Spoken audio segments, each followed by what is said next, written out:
ISL കാണാതെ ഇരിക്കുന്നവരോട്, Indian ഫുട്ബോളിനെ കളിയാക്കുന്നവരോട്, ഞാൻ ഈ ISL ഒന്നും കാണാറേ ഇല്ല എന്ന് പറയുന്ന യൂറോപ്യൻ ഫുട്ബോൾ കാണുന്ന ആളുകളോട്, അങ്ങനെ പലരോടും ചിലത് പറയാനുണ്ട്. Hi all football fans, welcome to നെറ്റ്മക്ക്. പല തരത്തിലുള്ള ആളുകളുണ്ട്. ഇപ്പോ യൂറോപ്യൻ ഫുട്ബോളുകളൊക്കെ കാണും. അതായത് ഇപ്പോ യൂറോപ്യൻ, ഇപ്പൊ ഇംഗ്ലീഷ് പ്രീമിയർ ലീഗ് ആവട്ടെ, ലാ ലീഗ് ആവട്ടെ, സീരിയ ആവട്ടെ, ബുണ്ടസ് ലീഗ് ആവട്ടെ, അങ്ങനെ ചാമ്പ്യൻസ് ലീഗ് ആവട്ടെ, എല്ലാം കാണുന്ന ചില ആളുകളുണ്ട്. പക്ഷെ അവര് ISL കാണാറില്ല, അല്ലെങ്കിൽ ISL-നോട് വലിയ പുച്ഛമാണ് അവർക്ക്. ഇങ്ങനെയുള്ള ഒരു വിഭാഗം ആളുകളുണ്ട്. പിന്നെ ചില ആളുകളുണ്ട് മൊത്തത്തിൽ അങ്ങ് പുച്ഛമാണ്. ഇന്ത്യൻ ഫുട്ബോൾ എന്തോന്ന്, ഇന്ത്യക്ക് ഇവിടെ ഫുട്ബോൾ ടീം, ഇന്ത്യ എന്ത് ഫുട്ബോളിൽ എന്ത് എന്ന് പറയുന്ന ചില ആളുകളുണ്ട്. പിന്നെ ചില ആളുകളുണ്ട് ISL ഒക്കെ ആദ്യമൊക്കെ ഭയങ്കരമായിരുന്നു, ആദ്യ സീസണൊക്കെ അടിപൊളിയായിരുന്നു, ആദ്യത്തെ 1-2-3 സീസണൊക്കെ കൊള്ളായിരുന്നു, ഇപ്പൊ എന്തോന്ന് ISL എന്ന് പറയുന്ന മറ്റൊരു കൂട്ടരുണ്ട്. പിന്നെ IPL മാത്രം കണ്ട് ശീലിച്ച കുറച്ച് ആളുകളുണ്ട്. അവരും ISL-നെ പറ്റി പറയുന്നത് കേട്ടാൽ വൻ കോമഡിയാണ്. അപ്പൊ ഇങ്ങനെ പല തരത്തിലുള്ള ആളുകളുണ്ട്. അപ്പൊ ഇവരോടൊക്കെ ചില കാര്യങ്ങൾ പറയാനുണ്ട്. ഇപ്പോ ആദ്യം തന്നെ നമുക്ക് ഈ യൂറോപ്യൻ ഫുട്ബോളുകൾ ഫോളോ ചെയ്തിട്ട് ISL കാണുന്നില്ല എന്ന് പറയുന്ന ആളുകളോട്, ശരിയാണ്, നിങ്ങൾ പറയുന്നത് ക്വാളിറ്റിയുടെ കാര്യമാണെങ്കിൽ നമുക്കറിയാവുന്ന കാര്യമല്ലേ അത്. അതായത് ഇപ്പൊ എന്തായാലും ഒരു യൂറോപ്യൻ ഫുട്ബോളിന്റെ ക്വാളിറ്റി എന്തായാലും ഇന്ത്യൻ ഫുട്ബോളിൽ വരില്ല എന്നുള്ള കാര്യം നമുക്കറിയാം. സോ ആ ക്വാളിറ്റി വന്നിട്ട് ആണ് നിങ്ങൾ ഇത് കാണാനിരിക്കുന്നത് എന്നാണോ നിങ്ങൾ പറയുന്നത്? അപ്പോ അങ്ങനെയാണെങ്കിൽ നമ്മൾ ഇപ്പൊ നിങ്ങളോട് എന്ത് പറയാനാണ്? അപ്പൊ എനിക്ക് നിങ്ങളോട് പറയാനുള്ളത് ഒറ്റ കാര്യമാണ്. മാച്ച് ഡേ എന്താണെന്ന് നിങ്ങളെ പറഞ്ഞ് മനസ്സിലാക്കേണ്ട കാര്യമില്ല, എനിക്കതറിയാം. മാച്ച് ഡേ എന്നാൽ എന്താണ്? ഞാൻ കണ്ടിട്ടുണ്ട് എല്ലാവരും, ഇപ്പോൾ റയൽ മാഡ്രിഡിനെ ഫോളോ ചെയ്യുന്നവർ, ബാഴ്സലോണ ആരാധകർ, മാഞ്ചസ്റ്റർ യുണൈറ്റഡ് ആരാധകർ, ആർസണൽ, ചെൽസി, അങ്ങനെ വേണ്ട എല്ലാ ആരാധകരും, യൂറോപ്യൻ ഫുട്ബോളിനെ ഇങ്ങനെ ആരാധിക്കുന്ന ആളുകൾ മാച്ച് ഡേ എന്ന് പറഞ്ഞിട്ട് സ്റ്റോറി ഇടുന്നതും സ്റ്റാറ്റസ് ഇടുന്നതും ഒക്കെ ഞാൻ കാണാറുണ്ട്. അവരോട് ഞാൻ പറയുന്നത്, ഈ മാച്ച് ഡേ കൊണ്ട് നിങ്ങൾക്ക് എന്താണ് കിട്ടുന്നത്? ജസ്റ്റ് വീട്ടിലിരുന്ന് കളി കാണാം, അല്ലെങ്കിൽ TV-യിലിരുന്ന്, അല്ലെങ്കിൽ ഫോണിലിരുന്ന്, അല്ലെങ്കിൽ സിസ്റ്റത്തിന് മുന്നിലിരുന്ന് നിങ്ങൾക്ക് കളി കാണാം എന്നതിനപ്പുറത്തേക്ക് നിങ്ങൾക്ക് ഈ മാച്ച് ഡേ കൊണ്ട് എന്താണ് കിട്ടുന്നത്? കളി ജയിക്കുമ്പോൾ ഒരു സന്തോഷം തോന്നുമായിരിക്കും, ഒറ്റയ്ക്ക് അല്ലെങ്കിൽ കൂടെ കുറച്ച് ഫ്രണ്ട്സ് കാണും, എല്ലാവരും കൂടെ ആഘോഷിക്കുന്നു. ഇതിന്റെ അപ്പുറത്ത് നിങ്ങൾക്ക് ഒരു മാച്ച് ഡേയിൽ നിന്ന് എന്താണ് കിട്ടുന്നത്? ഒന്നും കിട്ടുന്നില്ല എന്നുള്ളതാണ് ഒരു കേരള ബ്ലാസ്റ്റേഴ്സ് ആരാധകൻ എന്ന നിലയിൽ എനിക്ക് നിങ്ങളോട് പറയാനുള്ളത്. കാരണം ഇപ്പോ പുറത്തൊക്കെയുള്ള എന്റെ ചില ഫ്രണ്ട്സ് ഒക്കെ ഉണ്ട്. ഇപ്പൊ പുറത്തൊക്കെ പോയിട്ട് അവരൊക്കെ വരുമ്പോൾ ഞാൻ അവരുടെ അടുത്ത് ചോദിക്കും, അവിടെ എങ്ങനെയുണ്ട്, അവിടെ കളി കാണാൻ പോയോ? അപ്പൊ ഇവര് 1-2 കളിയെ കാണാൻ പോയിട്ടുണ്ടാവും. ആൻഫീൽഡിൽ പോയ ഫ്രണ്ട്സ് ഉണ്ട്, ഡോട്ട്മണ്ടില് ബ്രൂസിയ ഡോട്ട്മണ്ടിന്റെ കളി കാണാൻ പോയ ആളുകളുണ്ട്. അപ്പൊ അവരൊക്കെ അങ്ങനെ പല, ഇപ്പം യൂറോപ്യൻ കൺട്രീസ് എന്ന് പറയുമ്പോൾ ഈ പ്രീമിയർ ലീഗും കാര്യങ്ങളും മാത്രമല്ലല്ലോ, അവിടുത്തെ പല രാജ്യങ്ങളിലും പോയ ആളുകളുണ്ട്. അപ്പൊ അവരുടെ അടുത്ത് ഞാൻ ഈ മാച്ച് ഡേ എന്ന് പറയുമ്പോൾ അവർ ചോദിക്കുമ്പോൾ ചിലർ എൻ്റെ അടുത്ത് പറഞ്ഞു, ഇവിടെ ശരിയാ, മാച്ച് ഡേ എന്ന് പറയുമ്പോൾ അവർക്ക് അവിടെ അതൊരു ഭയങ്കരമായിട്ടുള്ള ഒരു ആഘോഷമാണ് മാച്ച് ഡേ. അപ്പൊ എല്ലാ സിറ്റിയിലും ഒരു ക്ലബ് ഉണ്ടാവും. അപ്പൊ അവർ ആ സിറ്റിയിലുള്ള ആളുകൾ മാച്ച് ഡേ അങ്ങ് ആഘോഷിക്കുകയാണ്. അപ്പൊ അത് സ്റ്റേഡിയത്തിനുള്ളിലും സ്റ്റേഡിയത്തിന് പുറത്തും അവർ ആഘോഷിക്കും.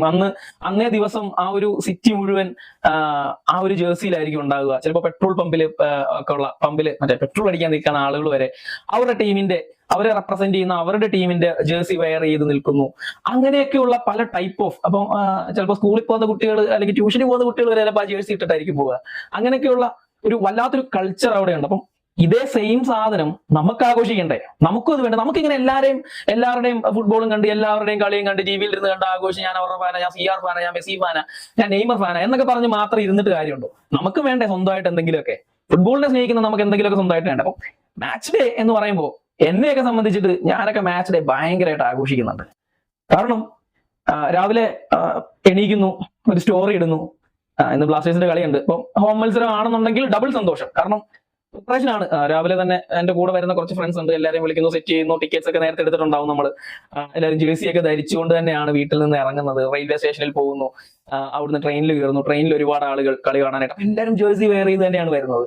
അപ്പോൾ ചില സമയത്ത് ട്രെയിനിലെ ബോഗി മുഴുവൻ മഞ്ഞ കളറായിരിക്കും, എല്ലാവരും ജേഴ്സി ഒക്കെ ഇട്ട്. അപ്പൊ എല്ലാവരും ആദ്യമായിട്ട് കാണായിരിക്കും പലരെയും. അപ്പൊ അവരൊക്കെയായിട്ട് എന്തോ ആത്മബന്ധം ഉള്ളത് പോലെയാണ്.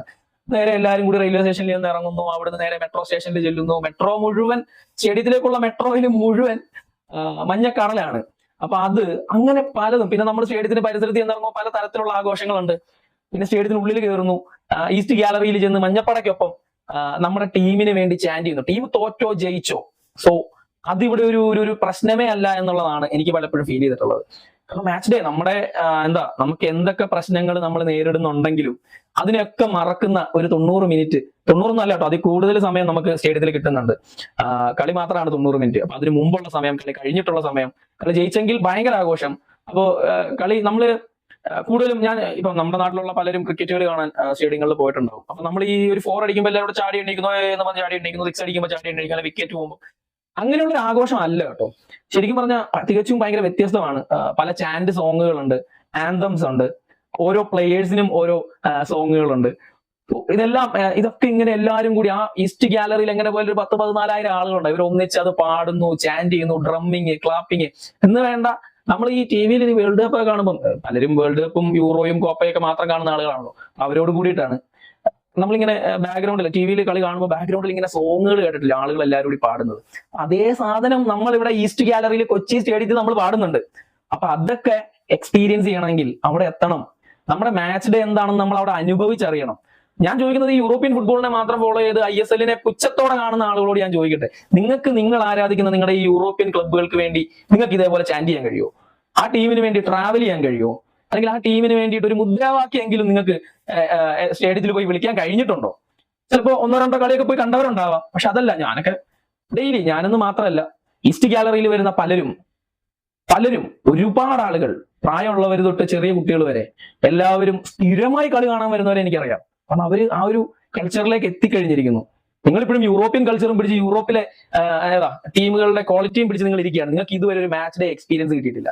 എന്താണ് മാച്ച്? നിങ്ങൾക്ക് സ്റ്റോറി ഇടാൻ മാത്രമല്ലാതെ നിങ്ങൾക്ക് ഇതുവരെ സ്വന്തം നിങ്ങളെ റെപ്രസെന്റ് ചെയ്യുന്ന ടീമിന് വേണ്ടിയിട്ട് ചാൻഡ് ചെയ്ത് യഥാർത്ഥ ഒരു മാച്ച് ഡേ എക്സ്പീരിയൻസ് നിങ്ങൾക്ക് ഇതുവരെ ലഭിച്ചിട്ടില്ല. അതിനുള്ള ഭാഗ്യം നിങ്ങൾക്ക് ഉണ്ടായിട്ടില്ല. പക്ഷെ നിങ്ങളുടെ കണ്ണും മുന്നിൽ, നിങ്ങളുടെ വീട്ടുമുറ്റത്ത് അതിനുള്ള എല്ലാം ഇവിടെ ഉണ്ട്. എന്നിട്ടും നിങ്ങൾ അങ്ങോട്ട് ഇറങ്ങുന്നില്ല, നിങ്ങൾ അങ്ങോട്ട് കണ്ണു ഓടിക്കുന്നില്ല.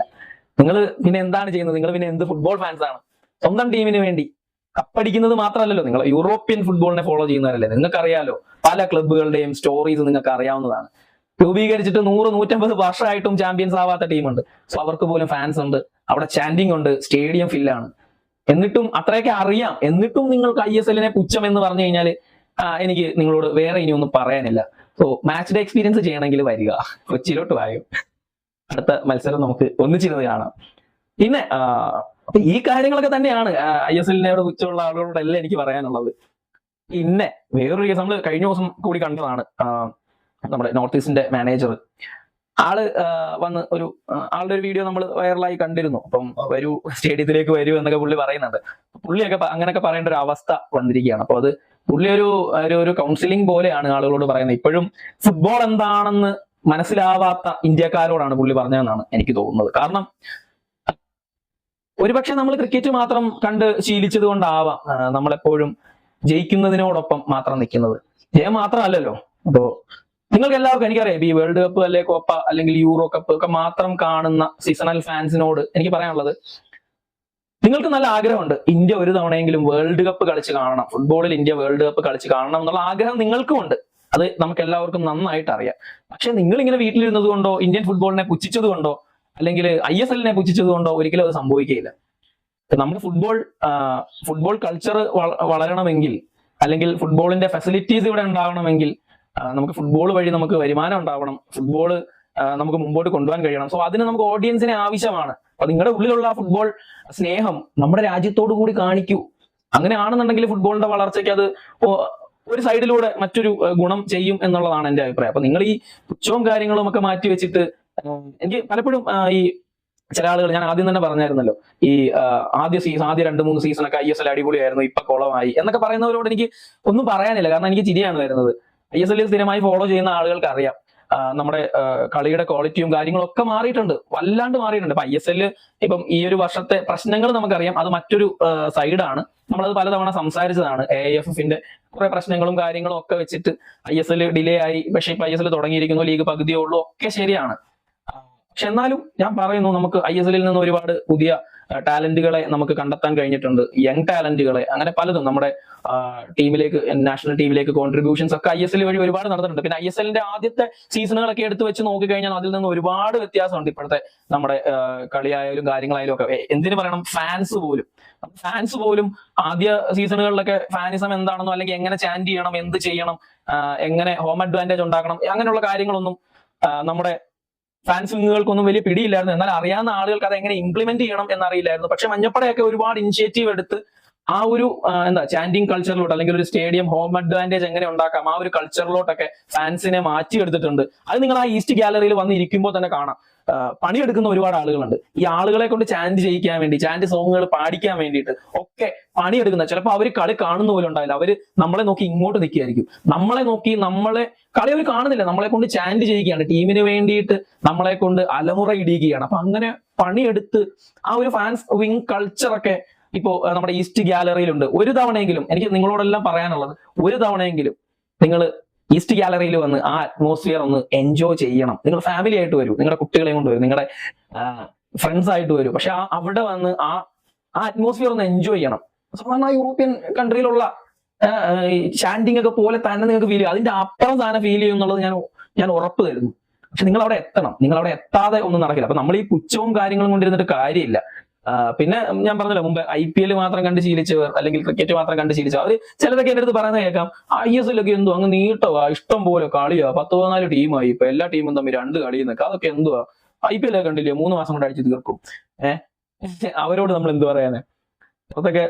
പുറത്തൊക്കെ ഉള്ള എല്ലാ ലീഗുകളിലും 10-20 ടീമുകളുണ്ട്. അവരൊക്കെ തമ്മിൽ ഹോം ആൻഡ് അവേ മത്സരങ്ങളുണ്ട്. 38 മത്സരങ്ങളാണ് ഒരു ടീമിന് വരുന്നത്. ഞാൻ നോക്കിയിട്ട് നമുക്കിവിടെ മത്സരങ്ങൾ കുറവാണ്. ഇത് ഫുട്ബോൾ അറിയാവുന്ന ആളുകളോടല്ല കേട്ടോ എന്റെ ഈ പറച്ചില്, എന്നോട് ഇങ്ങനെ പറഞ്ഞിട്ടുള്ള ആളുകളോട് പറയാനുള്ളതാണിത്. അപ്പോ അങ്ങനെ കുറച്ച് കാര്യങ്ങളുണ്ട്. അപ്പോ ശരിക്കും പറഞ്ഞാൽ ഇന്ത്യൻ ഫുട്ബോൾ നമുക്ക് അത്യാവശ്യമാണ്. ഇന്ത്യ വേൾഡ് കപ്പ് കളിക്കുക എന്നതൊക്കെ അല്ലെങ്കിൽ ഇന്ത്യയുടെ ഫുട്ബോൾ ടീം ഒരു ക്വാളിറ്റിയിലേക്ക് എത്തുക എന്നതൊക്കെ നമ്മുടെ എല്ലാവരുടെയും ആവശ്യമാണ്. അപ്പൊ അതിന് നമ്മൾ കൊടുക്കേണ്ട കോൺട്രിബ്യൂഷൻ നമ്മൾ കൊടുക്കുക എന്നുള്ളതാണ്. അല്ലാതെ ഇന്ത്യ വേൾഡ് കപ്പ് കളിക്കാൻ പാകത്തിനാവട്ടെ എന്നിട്ട് ഞങ്ങൾ സപ്പോർട്ട് ചെയ്യാം എന്ന് പറഞ്ഞിരിക്കുന്ന ചില ആളുകളും ഉണ്ട് ഇവിടെ. ബ്ലാസ്റ്റേഴ്സിന്റെ ഇവിടെ കേരളത്തിലുള്ള ആളുകൾ പോലും ബ്ലാസ്റ്റേഴ്സ് കപ്പടിക്കട്ടെ എന്നിട്ട് നമ്മൾ ആലോചിക്കാം കളി വരണോ വേണ്ടായോ എന്നൊക്കെ അങ്ങനെ പറയുന്ന ആളുകളും ഉണ്ട്. അവരോടൊന്നും എനിക്കൊന്നും പറയാനില്ല. നിങ്ങൾക്ക് മുന്നിൽ ഒരുപാട് ഓപ്ഷൻസ് ഉണ്ട്. നിങ്ങൾ തന്നെ ഒന്ന് നോക്കിക്കഴിഞ്ഞാൽ കാണാം ഓരോ ടീമുകളുടെയും ഫാൻസ് വിങ്ങുകൾ എങ്ങനെയാണ്, ഒരു ഫാനിസം എന്താണെന്നുള്ളത്. അപ്പോ നമ്മളതൊക്കെ മനസ്സിലാക്കുക. അപ്പോൾ അടുത്ത മത്സരം നമ്മൾ മുംബൈ സിറ്റി ആയിട്ടാണ് കൊച്ചിയിൽ നടക്കുന്നത്. 22-ാം തീയതി വൈകുന്നേരം 7:30 നിങ്ങൾ മാക്സിമം എല്ലാവരും കൊച്ചിയിലെത്തൂ, വരൂ, ഈസ്റ്റ് ഗാലറിയിലേക്ക് വരൂ, അല്ലെങ്കിൽ മറ്റേതെങ്കിലും ഗാലറിയിൽ പോയിരിക്കും. നിങ്ങൾ മാച്ച് ഡേ എക്സ്പീരിയൻസ് ചെയ്യൂ. ആ മാച്ച് ഡേ എന്ന് പറയുമ്പോൾ ഞാൻ ആദ്യം പറഞ്ഞതുപോലെ കുറേ കാര്യങ്ങളുണ്ട്, അതൊക്കെ എക്സ്പീരിയൻസ് ചെയ്യൂ. എനിക്ക് അവിടെ കളി കാണാൻ പോയി അവിടെ ഇരുന്ന് കളി കാണുന്നത് മാത്രമല്ല, വീട്ടിൽ നിന്ന് ഇറങ്ങുന്നിടം തൊട്ട് അതിനുള്ള പ്രിപ്പറേഷൻ, ട്രാവലിങ്, പിന്നെ കളി കഴിഞ്ഞുള്ള തിരിച്ചുവരവ്, ട്രെയിൻ കാത്തു നിൽക്കല്, അങ്ങനെ വേണ്ട ഓരോ കാര്യങ്ങളും ഭയങ്കര എക്സ്പീരിയൻസ് ആണ്. ഭയങ്കര ഫുട്ബോളിനെ നിങ്ങൾ ആത്മാർത്ഥമായി സ്നേഹിക്കുന്ന ഒരാളാണെങ്കിൽ നിങ്ങൾ അതൊക്കെ ഭയങ്കരമായി എൻജോയ് ചെയ്യും.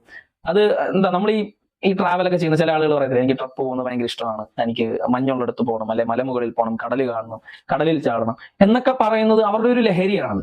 എന്ന് പറയുന്നത് പോലെ മറ്റൊരു ലഹരിയാണിത്. ഇപ്പോ ട്രാവൽ ചെയ്ത് ഞാൻ കൊച്ചിയിൽ മാത്രമല്ല, ഞാൻ ഗോവയിൽ പോകാറുണ്ട് കളി കാണാൻ, ബാംഗ്ലൂർ പോകാറുണ്ട്, ഹൈദരാബാദ് പോയിട്ടുണ്ട്. അപ്പൊ അങ്ങനെ നമ്മൾ ദൂരേക്ക് ട്രാവൽ ചെയ്യുമ്പോഴും വേറൊരു എക്സ്പീരിയൻസ് ആണത്.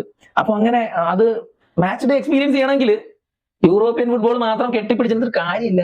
ISL കാണൂ, ബ്ലാസ്റ്റേഴ്സിനെ സപ്പോർട്ട് ചെയ്യൂ, ഹോമിലേക്ക് വരൂ, നമ്മുടെ ഹോമിലേക്ക് വരൂ, നമ്മുടെ ടീമിന് വേണ്ടി ചാൻറ്റ് ചെയ്യൂ. അവർ തോറ്റോട്ടെ, അവരെന്തെങ്കിലും ജയിക്കും, എന്നെങ്കിലും അവർ ജയിക്കും. ആ ജയിക്കുമ്പോൾ ഉള്ള ആ ഒരു ദിവസം ഉണ്ടല്ലോ, അതിന് വേണ്ടിയിട്ടാണ് നമ്മൾ വെയിറ്റ് ചെയ്യുന്നത്.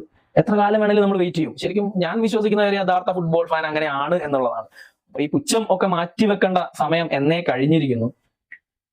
അപ്പൊ എന്തായാലും നമുക്ക് നോക്കാം. ഇതൊക്കെയാണ് മാച്ച് ഡേ. ഇപ്പം എനിക്ക് കൊൽക്കത്തയിലൊക്കെ വേറെ കുറെ കാര്യങ്ങളൊക്കെ ഞാൻ കേട്ടിട്ടുണ്ട് മാച്ച് ഡേ. ഇപ്പൊ ഡെർബി വരുമ്പോൾ, കൊൽക്കത്ത ഡെർബി വരുമ്പോൾ, ഈസ്റ്റ് ബംഗാൾ വേഴ്സസ് മോഹൻ ബഗാൻ മത്സരങ്ങൾ വരുമ്പോഴുള്ള അവിടുത്തെ ആഘോഷങ്ങൾ, അതേ പറ്റിയിട്ടൊക്കെ ഒരുപാട് വീഡിയോസും കാര്യങ്ങളും ഒക്കെ വന്നിട്ടുണ്ട്. നിങ്ങൾ അതൊക്കെ ഒന്ന് നോക്കുക. അപ്പോ അവരൊക്കെ എക്സ്പീരിയൻസ് ചെയ്തുകൊണ്ടിരിക്കുന്ന മാച്ച് ഡേ ഉണ്ട്. അപ്പോൾ നമ്മൾ ആ ഒരു കൾച്ചറിലേക്ക് എത്തേണ്ടിയിരിക്കുന്നു. നമ്മളും ഫുട്ബോൾ കൾച്ചറിലേക്ക് നമ്മൾ എത്തേണ്ടിയിരിക്കുന്നു. അപ്പൊ അത് നമ്മൾ തന്നെ വിചാരിച്ചാലേ കാര്യമുള്ളൂ. നമ്മൾ പുച്ഛം കൊണ്ട് വീട്ടിലിരുന്നിട്ട് യാതൊരു കാര്യമില്ല. സോ പ്ലീസ് വരൂ, സ്റ്റേഡിയത്തിലേക്ക് വരൂ, മാച്ച് ഡേ എക്സ്പീരിയൻസ് ചെയ്യൂ. Thank you.